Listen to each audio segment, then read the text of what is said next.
big news in the cleaner air system story for 73 is the introduction of new equipment for reducing nitrogen oxides and improved choke control. Other refinements have also been added to existing emission controls and related systems. We'll cover the new equipment in detail as we go along, but first, let's take an overall look at the whole system to see what is carried over, what is changed, and what is new.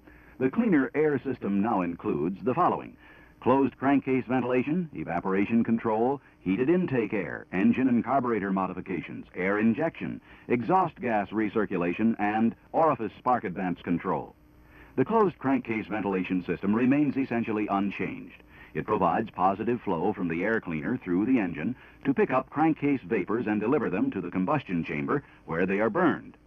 Except for a new vapor-holding canister, the evaporation control system is carried over without major changes.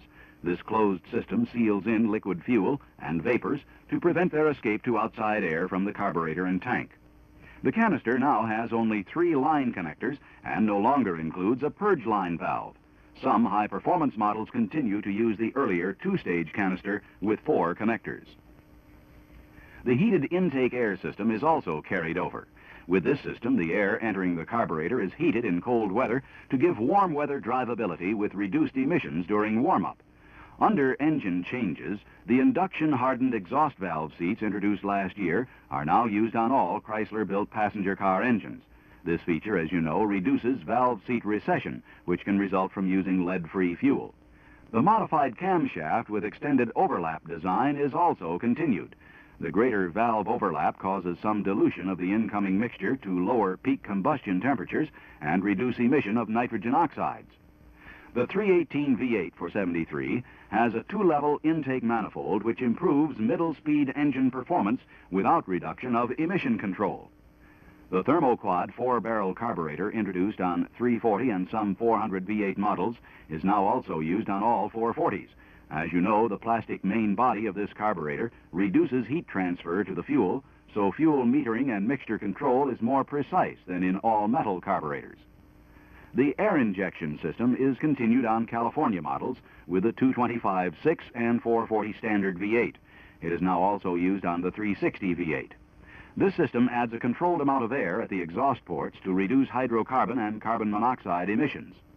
As in previous models with air injection, the system includes a belt-driven air pump, a diverter valve, a check valve, air injection tubes, and system plumbing. The timing advanced solenoid distributor is now used only on the 404-barrel V8 with manual transmission. This solenoid produces additional timing advance when cranking to make starting easier and then returns to its normal running setting to maintain a low emission level at idle. And that brings us to the new equipment. Electronic ignition is now standard equipment on all of our passenger car engines. This system eliminates breaker points and the effects of point wear and tear. Plug firing is more consistent, and timing stays put under normal conditions, both important factors in keeping emissions low. Along with electronic ignition, the chances of misfiring are further reduced by the use of new glass filament core spark plug cables. Special heat-resistant cable insulation, glass and cotton braid, and outer jacketing also help to prevent ignition losses. To improve starting, cold or hot, the 360, 400, and 440 V8 engines now have a new higher-speed cranking motor, which reduces starting time by 10 to 20%. This new cranking motor will be used on the remaining engines in the lineup later in the model year. A new choke system is used on all of our 1973 passenger car engines to eliminate over-choking in warm weather by electrically heating the choke spring. This allows good choking action for cold weather starts without the penalty of unnecessary choking and emissions at higher starting temperatures. The bimetal coil spring of the choke mechanism remains essentially as before, but now has a heating element located nearby in the new spring housing. The control switch for the heating element allows a 3-ampere current to flow during the heating period. This switch permits choke heater operation only when surrounding temperatures are about 60 degrees or above. Now, to reduce the generation of nitrogen oxides, or NOx, controlled amounts of exhaust gas are recirculated into the incoming air-fuel mixture. This dilution lowers the peak combustion temperatures which produce NOx without seriously affecting performance and drivability. Exhaust gas dilution of the mixture also results from the effects of extended valve overlap produced by the specially designed camshafts used in our engines. some exhaust gas lags behind in the combustion chamber because scavenging is not complete. Exhaust gas recirculation, or EGR, in our 1973 passenger car engines is controlled by one of three different systems: by manifold floor jets, by a Venturi vacuum control system, or by a ported vacuum control system, depending on the engine model. The manifold floor jet EGR system is simpler than the two vacuum control systems. This system uses two stainless steel jets screwed into the manifold floor directly below the carburetor to meter exhaust gas into the intake manifold. Intake vacuum causes continuous exhaust gas flow through both jets while the engine is operating. The amount of exhaust gas flow is controlled by the size of the jet orifices, intake vacuum, and exhaust back pressure. The jet orifices should be checked for plugging after every 12,000 miles of operation.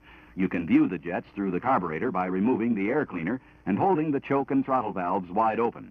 Clean or replace the jets if they are plugged.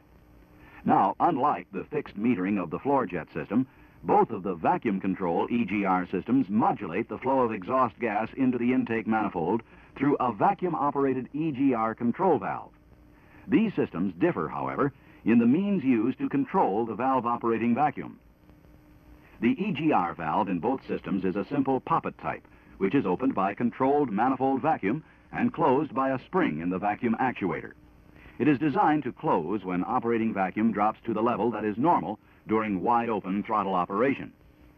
The EGR control valve directs exhaust gases from the exhaust crossover passage into the intake manifold through a separate passageway and manifold floor openings.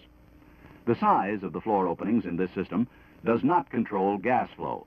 The threaded insert in the floor section on one side is only a core plug with a square opening. The other side simply has a drilled hole in the floor, which brings us to the part where the two vacuum control systems differ. In the Venturi vacuum control system, EGR valve operating vacuum is controlled by a vacuum signal sensed at the carburetor Venturi. A vacuum amplifier is needed here because the vacuum signal is too weak to operate the EGR valve. The vacuum amplifier is basically a balanced diaphragm type regulator valve which uses the relatively low Venturi signal vacuum to control the stronger intake manifold vacuum that operates the EGR valve. The amplifier is serviced by complete replacement. The degree of EGR valve opening, and therefore the proportion of exhaust gas flowing into the intake manifold, is controlled by the engine intake airflow through the carburetor Venturi. Now, at idle and at wide-open throttle, or when the surrounding air temperature is low, exhaust gas recirculation is cut off to permit maximum engine performance. Here's what happens. At idle, the Venturi signal is low, so amplifier control vacuum does not open the EGR valve. The valve opens in proportion as the throttle is opened from idle position. However, at full throttle, a relief valve in the vacuum amplifier reacts to the resulting low manifold vacuum and allows the EGR valve to close. In addition, a plenum-mounted temperature control valve opens when surrounding temperature is about 58 degrees or lower to bleed off EGR valve control vacuum, also allowing the valve to close. This valve is used in both vacuum control systems. The temperature control valve is essentially an air bleed orifice which is opened and closed by a temperature-sensitive bimetal disc. A filter at the air bleed inlet protects the valve and the rest of the system from contaminants. Now, in comparison to the Venturi system, the ported vacuum control system picks up its EGR valve operating vacuum directly at a port in the carburetor throttle body. This port is closed when the throttle valve is at idle position. As the throttle valve opens, it exposes the port slot or holes to manifold vacuum, and as a result, the vacuum at the EGR valve increases. This vacuum is strong enough to operate the valve, so no amplifier is needed. In the ported system, gas recirculation cuts off when the throttle is wide open or at idle because the spring-loaded EGR valve closes itself when manifold vacuum is low. Checking either EGR vacuum control system and EGR valve operation is quick and easy. Of course, the surrounding temperature must be above 68 degrees for the test to be sure that the temperature control valve does not operate. For the EGR valve action test, the engine should be warmed up and running at idle. Then open the throttle quickly to run the speed up to about 2,000, but not over 3,000 revs. As the engine speeds up, the EGR control valve stem should move upward. Watch the groove on the valve stem and repeat the test several times to be sure the stem is moving. To check the exhaust gas flow, continue with the engine running at idle. Remove and plug the hose at the EGR valve and connect the valve to an external vacuum source adjusted to at least 10 inches of mercury.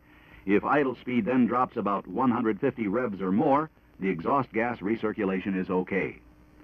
Along with exhaust gas recirculation, all of our 73 passenger car engines also have an orifice spark advance control system for additional NOx emission control. For convenience, we can call this the OSAC system. The heart of this system is a temperature-controlled orifice valve which delays changes in spark advance vacuum when the throttle opens from closed position, like when accelerating from idle to cruising speeds. And, as with the EGR systems, the OSAC valve does not operate when surrounding temperatures are low. On acceleration, the orifice control valve delays the vacuum spark advance action for about 15 seconds. If the timing were to advance normally under these conditions, both the peak combustion temperature and NOx emission would increase.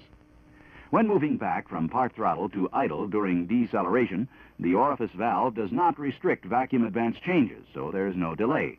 In addition, some models are also equipped with a temperature-operated bypass valve, which is used to reduce the possibility of engine overheating under extremely high temperature operating conditions. Here's what happens. When engine coolant temperature reaches 225 degrees, the valve automatically bypasses the OSAC system to advance the timing. This advance reduces cylinder heat transfer and also raises the idle speed to increase engine cooling. OSAC system operation automatically resumes when coolant temperature drops to normal. Checking the OSAC valve is simple. Here again, the temperature must be above 68 degrees with the engine warmed up and running at about 2,000 revs. Then you disconnect the distributor hose at the OSAC valve and connect a vacuum gauge in its place.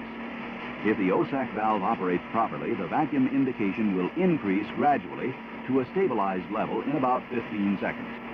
When the gauge pointer pops up immediately or does not increase at all, the valve is defective and must be replaced.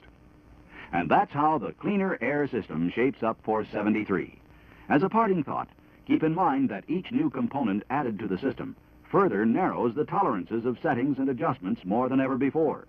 With emission control, there's no other way than to play the game by the rules.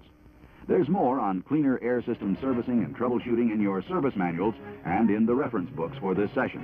Don't miss the carburetor hose connection charts. They'll help you keep everything sorted out and connected properly.